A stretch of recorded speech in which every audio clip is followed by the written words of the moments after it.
우리가 배고플 때 아무거나 먹을 수 있습니다. 배고프면 뭐 시장에 반찬이다 그래서 모든 게 다 맛있죠.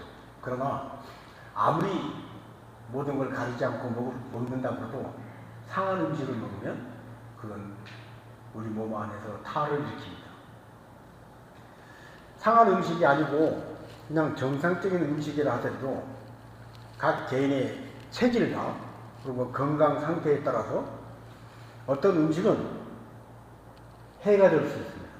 다른 사람에게는 영양분이 되지만 상하지 않은 정상적인 음식임에도 불구하고 각자의 체질과 건강 상태에 따라서 오히려 득보다는 실이 될 수 있다는 것입니다.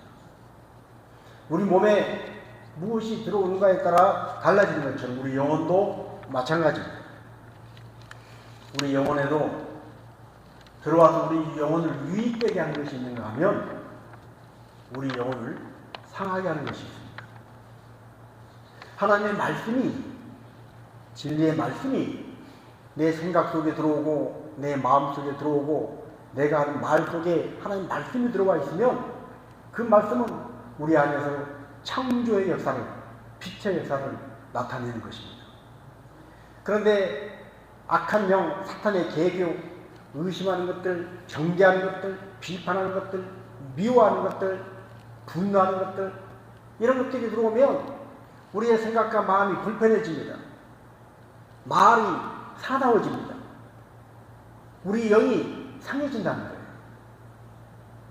특별히 사람과의 관계 속에서 모든 사람이 내 마음에 쏙 들게 할 수가 없습니다. 여러분, 이 세상에 누가 가장 여러분하고 친합니까? 누가 가장 가까이 있습니까? 누가 여러분을 가장 잘 알 것 같습니까? 그 사람이 옆에 있을 때 항상 내가 마음만 먹으면 다 마음 먹은 대로 그 마음이 내 마음, 내 마음이 그 마음이 될까요? 아닐 때가 있습니다. 그래서 사람과의 관계는 가장 가까운 사람, 친한 사람 사이의 관계도 이러할지인데 애초부터 나하고 스타일이 맞지 않고 나하고 삶의 자라온 배경이 전혀 다른 사람은 갈등을 일으킬 수밖에 없습니다. 그 사람과의 맞지 않은 그 갈등 관계 때문에 우리의 마음이 불편해지고 불편해지다 못해 미움이 되고 때로 분노가 되면 그것이 내 안에 들어오면 우리의 몸을 망가뜨리는 거예요. 우리 마음을 상처내고 우리의 영을 어둡게 하는 것입니다. 그래서 마음속에 들어와 있는 미움과 분노는 빨리 그 독소를 제거해야 합니다. 어떻게 제거하느냐? 성경에서 주는 처방전은 용서입니다. 용서. 미운 사람, 나로 하여금 분노를 일으키게 한 사람, 그 사람을 용서할 때 이 미움과 분노의 독소가 해독이 되는 거예요. 뽑아지는 거예요. 그런데 이 용서가 잘 안 됩니다. 마음대로 잘 안 된다는 거예요. 예수님은 한 사람의 비유를 통해서 이 용서라는 것이 얼마나 어려운 것이고, 그러나 아무리 어려운 용서를 할지라도 아무리 힘들어도 반드시 용서해야 한다 하는 교훈을 주셨습니다. 마태복음 11장에 보면 18장에 보면 한 사람이 1만 달란트의 빚을 지고 있었어요. 1만 달란트의 빚. 여러분, 1만 달란트는 우리가 일평생을 먹지도 않고 마시지도 않고 하나도 돈 한 푼 안 쓰고 태어나서 죽을 때까지 일평생을 벌어도 웬만한 사람은 벌 수 없는 돈입니다. 그러나 말하는 별 관심이 없습니까? 이 1만 달란트의 빚을 졌으니 이 사람이 오죽하겠어요.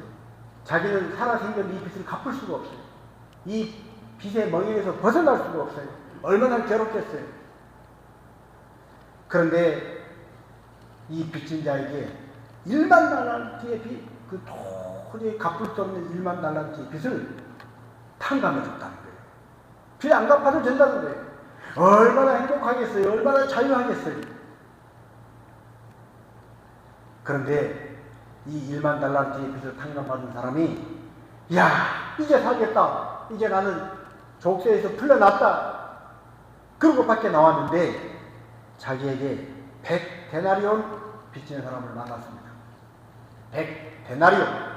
이 100데나리온은 오늘 우리나라 이 화폐 가치로 환산하면 대충 한 800만 원 정도 됩니다.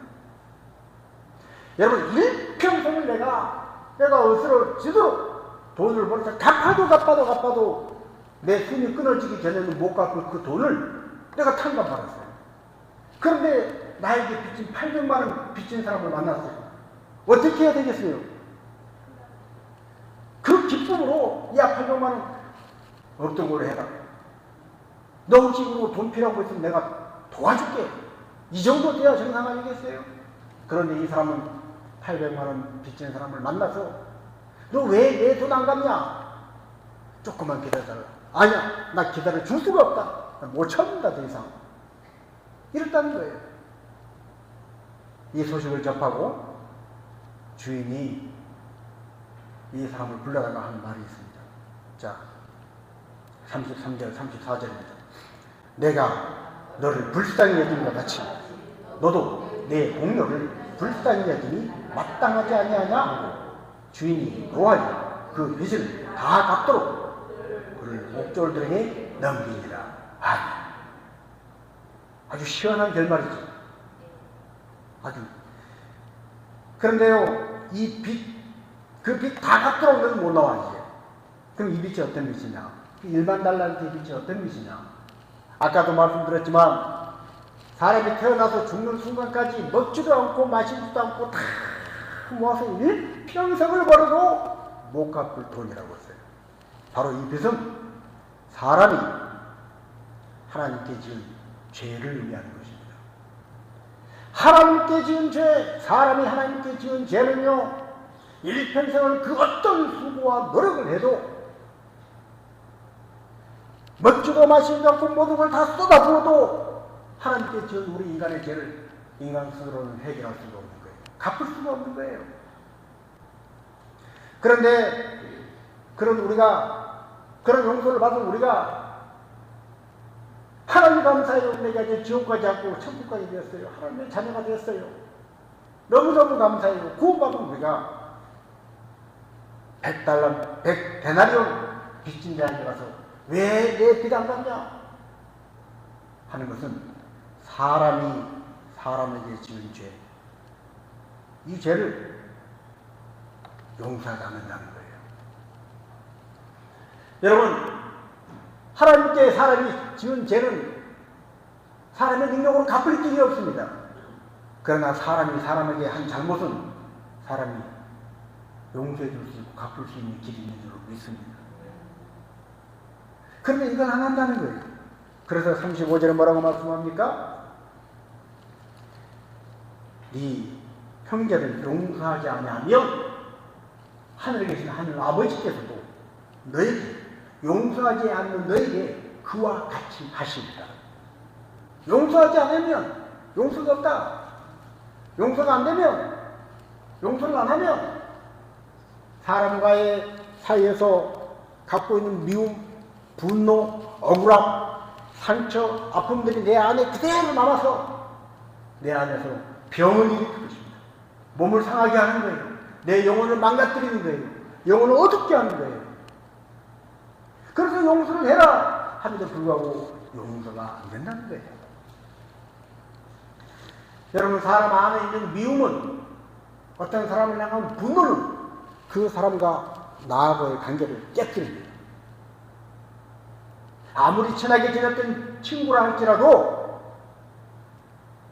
친구에게 섭섭한 마음이 생기고 그것이 미움이 되고 나중에 분노가 되어서 그 미운 마음, 분노의 마음이 해결이 안 되면 그 친구하고 관계가 깨지는 거예요.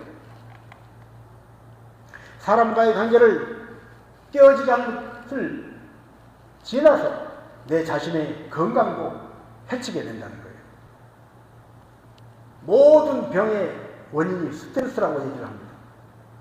스트레스 중에 가장 큰 스트레스가 사람으로 인해서 주어지는 스트레스인데, 사람을 미워하고 사람 때문에 분노하고 억울해하고 분해하는 한맺힌 이것이 가장 큰 스트레스인데, 이것이 몸 안에서 병을 만들어내고 몸을 망가뜨리고 주저앉히는 거예요. 그래서 우리는 반드시 용서를 해야 합니다. 용서는 성경에 나와 있는 우리에게 주시는 하나님의 명령이지만, 동시에 이 용서하라 이 말씀은, 용서하는 것은 내가 건강하게 살 수 있는, 내가 행복하게 살아갈 수 있는 첩경이고, 하나님 앞에서 내가 죄를 용서받을 수 있는 정말 이 보상이 되고, 그래서 용서야말로 우리가 누릴 수 있는 특권 중에 하나입니다. 이 용서를 할 수 있는 것, 용서를 하는 것, 이것은 가장 큰 특권을 내가 사용하는 것이고, 용서하는 것은 내가 가장 효과 좋은 보약을 한 점 먹는 것입니다. 왜 아무도 한 번만 아멘하세요? 여러분, 이 보약을 먹으셔야 살아요. 이 보약을, 이 특권을 사용해야 된다고요. 하나님은 그래서 우리에게 용서하라 말씀하시는 것입니다. 용서하지 않으면서 내가 사람이 사람에게 지은 그 죄를 갚을 수 있는 이 죄도 용서하지 않으면서 갚을 길이 없는 하나님 앞에 지은 죄를 용서해 달라고 하나님 앞에 기도하는 것은 하나님이 가지신 도덕적 성품에 위배되는 일을 하나님이 하시라고 강요하는 거나 마찬가지예요. 잘 생각해 보세요. 내가 용서하지 않았어요. 나는 용서하지 못해. 나는 용서 안 할 거야. 그러면서 하나님 나 좀 용서해 주세요 하는 건 뭐냐? 하나님이 가지고 계신 도덕적 성품이 위배되는, 하나님은 원래 그러신 분이 아니에요. 예를 들어서 하나님은 거짓말 하실 수 없는 분이에요. 근데 하나님께 거짓말 하라고 요구하는 거랑 마찬가지라는 거예요. 하나님의 성품에 위배되는 일을 하라고, 하나님 나 좀 용서해 주세요, 제발 하나님답지 않은 일을 좀 해주세요, 이런 거라는 거예요. 자, 그래서 오늘 마가복음 11장 25절에 뭐라고 그랬습니까? 서서 기도할 때 아무에게나 혐의가 있거든 용서하라. 그리하여야 하늘에 계신 너희 아버지께서도 너희 허물을 사하여 주시리라 하십니다. 우리가 기도할 때 하나님 내 기도를 좀 들어주세요, 나를 좀 도와주시고 나를 치료해 주시고 나를 좀 고쳐주세요. 인생이 허무해요. 사는 목적이 없어요.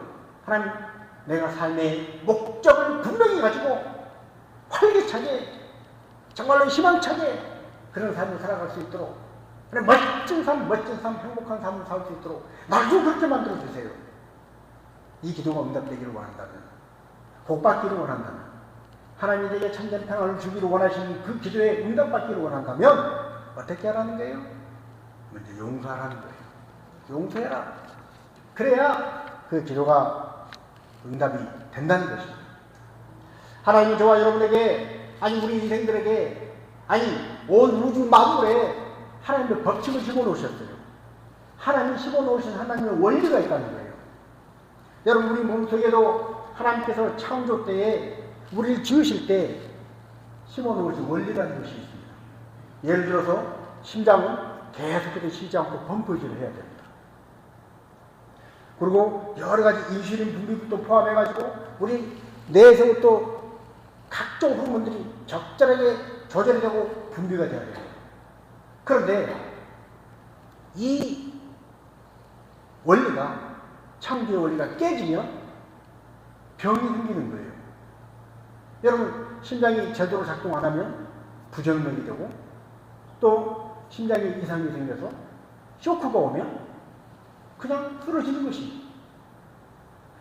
기도나 식도 이런 곳에 음식이, 식도로 넘어가야 하는 음식이 기도로 넘어가면 폐로 들어가서 이게 폐에 질병을 유발할 수 있습니다. 내가 알지도 못하는 여러 가지 호르몬 분비들이 정상치가 분비가 되어야 되는데 너무 과다하게 분비가 되거나 너무 분비가 안 돼서 호르몬 분비가 안 되면, 그러면 당장 몸에 이상이 생기는 거예요. 하나님 심어놓으신 원리, 그 법칙대로 움직이면 건강한 것입니다. 법칙대로 움직이면 다리 일정한 속도로 움직이고, 다리 움직이듯이 또 지구가 태양을 돌고 일정은 되도록 돌아야 하는데 이게 조금만 바뀌면 이상 기온이 생기는 것입니다. 생각지도 못한 일이 일어나는 것입니다. 하나님은 오늘 저와 여러분에게 심어놓으신 원리와 법칙 중에 하나가 뭐냐? 너희가 용서해라. 용서하면 나도 너희를 용서할게. 이건 하나님이 심어놓으신 원리인 줄로 믿습니다. 하나님이 심어놓으신 법칙이라는 거예요. 하나님은 이 세상을 사랑으로 창조하셨습니다. 즉, 이 세상이 있게 된 것은 하나님의 사랑의 법칙, 최고의 법인 사랑의 법으로 이 세상이 생겨났다는 거예요. 그래서 이 사람은 뭘 먹고 사느냐? 용서를 먹고 삽니다. 우리가 다 흠이 있어요. 부족해요. 마음에 안 드는 부분이 있어요. 그러나 그걸 이해하고 용납하고 받아주고 용서해 줄 때 그 용서를 먹고 사랑을 잘하는 거예요. 반대로 미움은, 사랑과 반대되는 미움은, 파괴하고 깨뜨리고 허물어버리는 미움은 뭘 먹고 자랍니까? 분노를 먹고 자라는 것입니다. 그래서 용서해야 하는 거예요. 오늘 우리가 내 감정적으로, 그리고 내 몸의 신체적으로, 그리고 영적으로 행복한 삶을 살기를 원한다면 우리는 우리에게 잘못한 사람을 용서해야 하는 것입니다. 용서할 때 내 몸의, 내 정서적인, 내 영적인 행복이 보장된다는 거예요. 용서는 이렇게 중요합니다. 그래서 아무리 강조해도 지나침이 없어요. 그런데 왜 용서를 못하는가? 왜 용서하는 게 쉽지가 않은가? 첫 번째, 우리가 용서라는 거에 대해서 잘못 생각하고 있기 까닭입니다. 뭘 어떻게 잘못 생각하느냐? 사람들은 용서라는 것을 그냥 무조건 덮어주고 무조건 상대방 흠이나 부족한 것을 그냥 아름답게 덮어주고 미화시키는 것을 용서라고 생각합니다. 여러분, 이것은 진정한 용서가 아닙니다.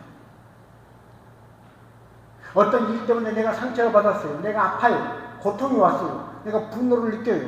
그런데 나는 이 정도 가지고 내가 분노하면 안 돼. 이 정도 가지고 내가 아파하면 안 돼. 내가 그래도 믿음의 사람인데, 내가 그래도 굉장한 사람인데, 내가 그래도 신령한 사람인데, 내가 인격자인데 이러면 안 되지 하고 안 받은 척, 안 아픈 척, 분노하지 않은 척 덮어놓고 무조건 잘못한 상대방은 그냥 뭐 천으로 덮어버리듯이 덮어놓고 괜찮아, 없던 걸로 해. 이거 용서가 아니라는 거예요. 사람들은 이걸 용서라고 생각하기 때문에 용서의 첫 출발부터가 잘못된 것입니다. 첫 출발이 잘 돼야 용서가 잘 진행이 될 텐데 이 첫 단계를 잘못 들어서니 두 번째, 세 번째가 어그러지는 거예요. 그럼 용서가 잘 안 되는 거예요. 용서가 어려운 거예요. 여러분, 인생을 살아가면서 분노를 느끼는 것은 이건 정상적인 감정입니다. 우리가 뜨거운 걸 만졌을 때 뜨거워 하고 느끼는 것처럼, 차가운 걸 만지면 차가워 느끼는 것처럼 분노의 감정을 느끼는 건 이건 정상이라는 거예요. 하나님은 그래서 우리가 상처받을 때, 우리가 아플 때 분노하도록 우리가 그렇게 만드셨어요. 가시가 찔러오는데, 가시가 찔러올 때 아픔을 느끼지 않으면 그 감각이 죽은 것입니다. 살아있으면, 살아있다는 것은 내가 자동적인 반응으로 분노를 느끼는 거예요. 그래서 그 분노의 감정이 나를 보호하는 거예요. 이건 이상한 게 아니에요. 그런데 그 분노를 계속 품고 있으면 이제는 어떻게 돼요? 내가 죽는 거예요. 그래서 이 분노를 뽑아내고 해독을 시켜야 한다는 거예요. 분노가 어떤 모습을 갖고 있든 간에 먼저는 내가 그것 때문에 분노하고 있다, 그것 때문에 상처받았다, 이걸 인정해야 한다는 거예요. 그래야 치료가 일어나는 것입니다. 사람이 어디 아픈데 병원에 가서 뭐 검사를 해보자. 그런데 인정 안 하는 사람이 있어요. 나 안 아파. 괜찮아. 나 안 죽어. 막 그런 사람이 있어요. 물론 뭐 조금 지나서 자생적으로 고쳐질 수도 있습니다만은 먼저는 내가 아프고 내가 불편한 걸 인정을 해야 그 아픈 것을 고치기 위해서 병원을 찾아가고 검사를 하고 의사를 만나고 약을 먹고 할 거 아니에요? 마찬가지입니다. 우리 이 분노의 감정은 자연스러운 거예요. 그걸 먼저 인정하라는 거예요. 인정을 해야 치료가 되는 것입니다. 그래서 사람과의 관계 속에서 어떤 옳지 못한 일을 통해서 내가 상처받고 분노할 때는 내가 아프다, 분노했다, 지금 내가 상처받았다, 이걸 먼저 인정해야 합니다. 아닌 척하면 안 되는 거예요. 그러나 인정하되 그래서 내가 나한테 복수할 거야 라고 말하는 것이 아니라 내가 아픈 거 인정해, 내가 분노한 거 인정해, 그러나 내가 직접 너를 복수하지는 않겠어. 복수하는 건 하나님께서 해주실 거야. 이것이 우리 고백이 되어야 한다는 거예요. 자, 로마서 12장 9절입니다. 19절. 내 사랑하는 자가 너희가 친히 원수를 갚지 말고 하나님의 진노하심에 맡기라. 기록되었으니 원수 갚는 것이 내게 있으니 내가 갚으리라고 주께서 말씀하셨느니라. 내가 원수 직접 갚지 않겠다. 아픈 걸 인정해. 내가 지금 분노하고 있어. 이거 나 인정해. 아닌 척하지 않아. 내가 인격자라고? 내가 훌륭하다고? 아니야. 나 아무리 내가 훌륭하고 인격해도 나도 상처받았어 지금. 나도 지금 마음에 분노가 일어나. 인정하라는 거예요. 인정하지만 내가 직접 복수하지 않고 나는 이 복수를 하나님께 맡길 거야 라고 고백하라는 거예요. 그러면 하나님께서 가장 좋은 때에 가장 좋은 방법으로 하나님이 친히 갚아 주실 것입니다. 자, 두 번째로 우리는 인생의 많은 관계 속에서 남의 탓을 합니다. 부모 탓을 합니다. 친구 탓을 합니다. 우리 부모가 그런 병만 안 걸리고 건강했더라면 내 인생이 달라졌을 텐데. 우리 아버지가 아파서, 우리 어머니가 아파서 그래. 탓을 합니다. 여러분, 남의 탓을 하는 것은 내가 책임져야 될 부분을 내가 책임지지 않고 나는 이래서 책임 못 져. 저 사람 때문이야. 다른 사람에게 떠넘기는 거예요. 성경 우리에게 뭐라고 말씀하셔요? 자, 갈라디아서 6장 4절 5절입니다. 각각 자기의 일을 살피라. 그리하면 자랑할 것이 자기에게는 있어도 남에게는 있지 아니하리니 각각 자기의 짐을 질 것이라. 아니, 각각 자기의 짐을 질 것이라. 하나님께서 우리 각자에게 맡겨놓으신 짐이 있습니다. 이 짐은요, 다른 사람이 대신 져줄 수도 없고 다른 사람과 짐을 나눌 수도 없어요. 자, 똑같은 갈라디아서 6장 2절에는 짐을 서로 지라, 서로 짐을 지라, 나누어 가지라, 이런 말씀이 나옵니다. 2절 말씀과 이 5절에 나오는 짐은 똑같은 짐이지만 언어로 다른 짐이에요. 2절에 서로 짐을 지라는 것은 나누어 가질 수 있는 짐입니다. 무거운 물건을 옮기는데 내 혼자 옮길 수 없어요. 같이 좀 옮기자. 같이 짐을 옮기는 건 그거 서로 짐을 나누어 가지는 것입니다. 그런데 이 세상의 짐이 모두가 다 이렇게 나누어 가질 수 있는 짐이 아니라는 거예요. 나눌 수 없는 짐이 있다는 거예요. 하나님께서 나에게만 주신 나의 짐이 있다는 거예요. 그건 각자가 자기 짐을 져야 한다는 거예요.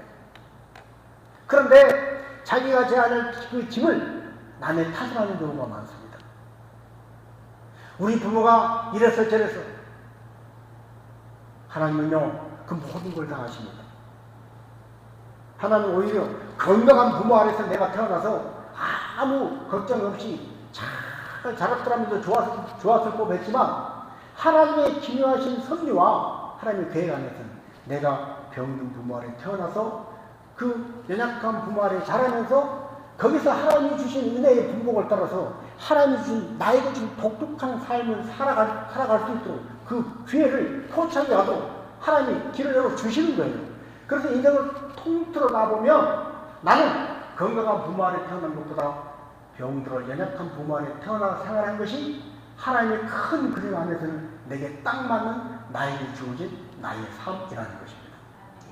그런데 우리는 많은 경우에 남의 탓을 해요. 형제 탓을 해요. 친구 탓을 해요. 저 사람 때문이라고. 그 탓을 하는 것은 하나님 그 모든 환경을 통해서 그 모든 사람을 통해서 내게 이건 네가 제할 너의 짐이다 하고 주신 것을 나 짐 안 질래요. 나 책임지기 싫어요. 그러면서 남에게 자꾸 떠넘기는 거예요. 이게 탓하는 거예요. 이 탓하는 버릇을 어떻게 고치느냐? 용서함으로 고칠 수 있습니다. 많은 사람들이 그런 얘기를 합니다. 어린 시절에 부모로부터 받았던 영향, 부정적인 그런 것들, 그걸 자기 인생의 실패와 아픔에 탓으로 합니다. 변명합니다.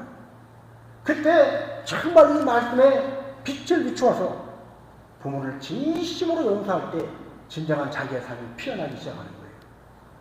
친구를 탓하고 환경을 탓하고 옆에 있는 다른 사람을 탓했던 그것이 내가 그를 용서하고 그 환경을 용서하고 그 모든 조건을 내가 용서할 때, 용서한다는 얘기는 하나님이 다 필요해서 내게 주신 것이다. 감사의 고백을 할 때 용서가 되는 것입니다.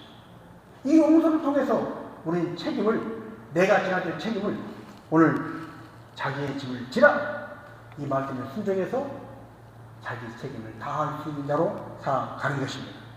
그래서 용서를 배우기 시작할 때 우리는 자기 일에 책임질 수 있는 사람이 되는 것입니다. 반대로 용서를 하려면 어떻게 해야 되느냐? 그 어려운 용서를 어떻게 할 수 있느냐? 내가 져야 할 나의 책임을 받아들일 때 우리 용서할 수 있는 사람이 된다는 것입니다. 자, 세 번째로 우리는 용서를 결과까지 내가 좌지우지하려고 합니다.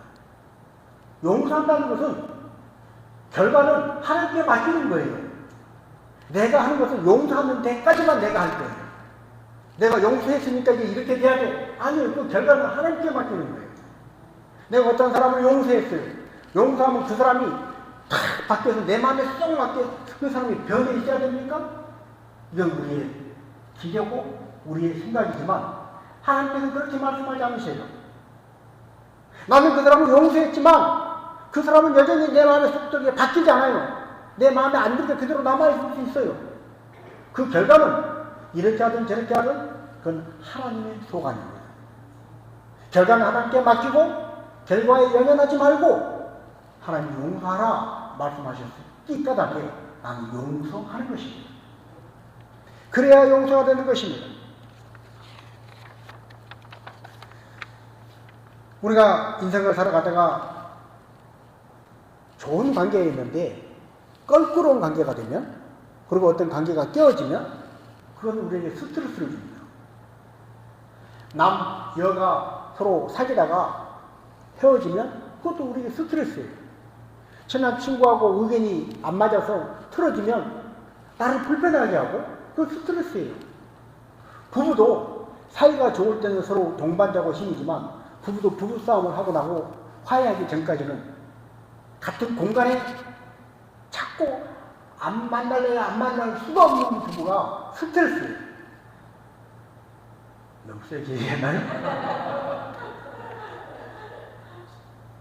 여러분, 그래서 우리는 이 불편한 관계를 빨리 좀 편안한 관계로 서먹서먹하지 않은 그런 좀 좋은 관계로 빨리 돌려놓고 싶습니다. 그것이 용서라고 생각합니다. 맞습니다. 용서는 많은 경우에 불편한 관계, 껄끄러운 관계를 좋은 관계로 돌려놓습니다. 그렇게 할 수 있습니다. 그러나 용서가 언제나 그렇게 한다는 약속을 보장해 주지는 않습니다. 그래서 우리는 용서할 때 결과는 어떻게 하라고요? 하나님께 맡기라는 거예요. 너도 용서해라. 아멘. 용서하는 거예요. 용서하는 그 결과는 하나님께서 알아서 하실 것입니다. 내가 할 몫은, 내가 할 자리는 용서하는 그 자리까지. 자, 네 번째로 용서는 하나의 과정이라는 것을 우리는 인정해야 됩니다. 용서는 내가 용서했어요. 그런데 용서했으면 상대방이 바뀌어보면 안 바뀔 때도 있어요.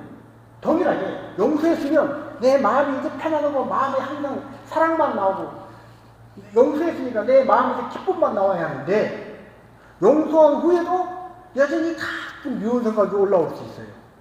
용서했는데 불쾌한 마음이 올라올 수 있어요. 아, 이거 왜 이러지? 용서가 안 됐나? 용서가 실패한 건가? 아니라는 거예요. 용서는 과정입니다. 과정. 그래서 때때로 우리의 감정이 용서했음에도 불구하고 기쁨이 샘솟지 않고, 막 감사가 샘솟지 않고, 사랑이 샘솟지 않을 때 기도해야 하는 거예요. 하나님 말씀하신 대로 용서했습니다. 그런데 제가 내 감정을 어떻게 바꿀 수가 없습니다. 하나님, 내 감정을 내가 어떻게 바꿀 수 없사오니 하나님께서 이 감정을 처리해 주십시오. 내가 지금 이 마음을 하나님 앞에 내려놓습니다. 하나님 앞에 내놓습니다. 하나님이 내 마음을 좀 만들어주시고, 이 감정을, 이 미운 마음을, 이 분한 마음을, 이 억울한 마음을 하나님이 좀 어떻게 좀 처리 좀 해주세요. 내가 할 수 있는 용서를 했습니다. 이것이 정상적인 성도의 고백이라는 것입니다. 이렇게 용서는 의지로 계속해서 그 과정을 한 단계 한 단계 밟아가는 것입니다. 안 좋은 감정, 불쾌한 감정, 불쑥불쑥 찾아올 수 있어요. 그럼에도 불구하고 하나님 말씀이 용서하라고 그랬기 때문에 나는 용서한다. 의지를 가지고 용서를 실전해 가는 것입니다. 그렇게 해서 미움도, 원망도, 분노도 내가 의지를 가지고 미움을 버리고 의지를 가지고 분노를 몰아내고, 그러면서 하나님 말씀을 붙잡고 용서하는 자리에 용서하는 자로 살아가기 위해서 몸부림을 치는 거예요. 이렇게 할 때 용서의 효과가 나타나기 시작하는 것입니다. 자, 마지막 다섯 번째로 용서를 왜 하기 어렵고 할 수 없다고 하는가? 사람들이 용서하라, 순종해서 가서 용서했습니다. 야, 내가 너를 용서할게. 상대방이 아직 준비가 안 됐는데, 상대방은 무엇 때문에 내가 상처받고 내가 억울하고 내가 분한지 아무것도 모르는데 어느 날 뜬금없이 가서, 상대방은 나하고 관계가 아무렇지 않다고 생각하는데 나만 혼자 어느 날 딱 가가지고 야, 내가 너를 용서할게. 그 사람이 뭐라 그래요? 나를 용서해? 왜 용서해? 내가 너를 너무 미워했어. 네가 나를 미워했어? 내가 너만 보면 분노가 치밀었어. 나를 보고 분노가 치밀었어? 여러분, 이렇게 되는 경우가 있다는 거예요. 그래서 속마음을, 나는 정말로 좋은 관계가 되려고 그 사람 얻으려고 속마음을 털어놨는데, 그 속마음 털어놓은 것 까닭에 그 사람이 오히려 자기가 상처받았다고 하는 그런 경우가 생기는 거예요. 나는 가서 용서해준다고 그러는데 내가 용서한다는 그 말을 듣고 지금까지 나는 그렇게 생각했단 말이야? 그러면서 자기가 도리어 상처를 받아요. 여러분, 그래서 우리는 사람과의 관계 속에서, 불편한 관계 속에서 하나님께서 나를 지금 용서하시라고 하시는구나 하는 것이 깨달아지면 하나님 기도하는 것입니다. 하나님 말씀대로 용서하겠습니다. 저는 용서할 준비가 되어 있습니다. 그러나 언제 이 용서의 말을 그 사람에게 해야 할지, 하나님이 나를 이제 가서 용서해라, 가서 말을 해라 할 때 내가 순종하겠습니다.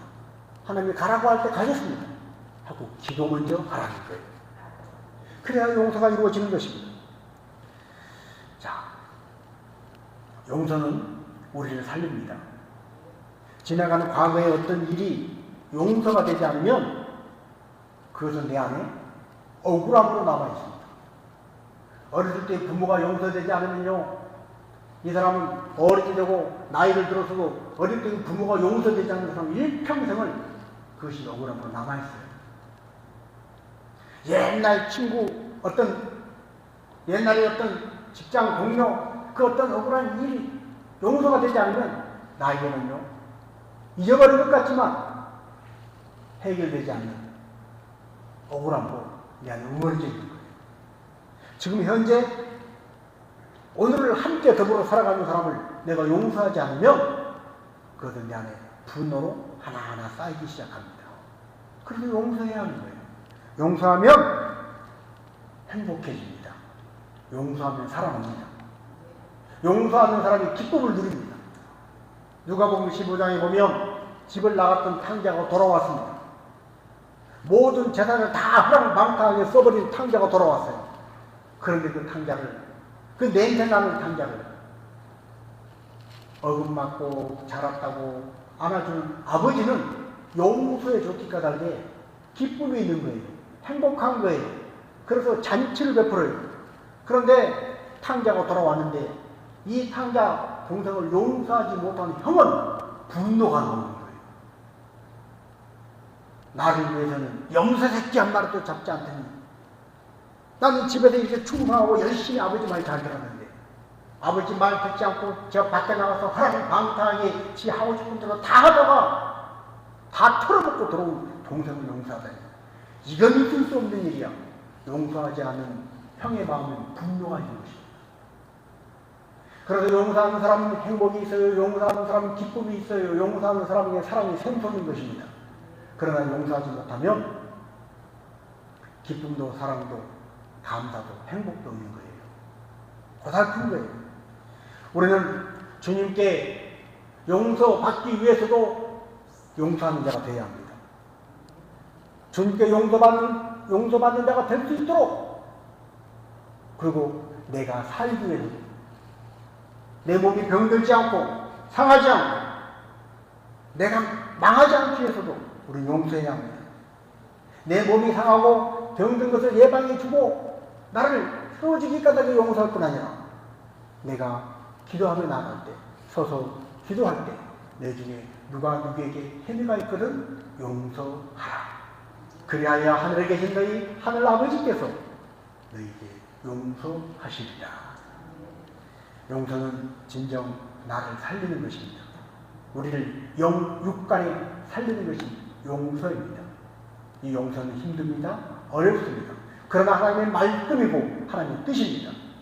용서를 통하여 저와 여러분 지나가는 삶도, 오늘 지금의 삶도, 앞으로 남은 삶도 하나님 주신 행복과 사랑으로 가득한 축복된 삶이 되시기를 주님의 이름으로 축원합니다.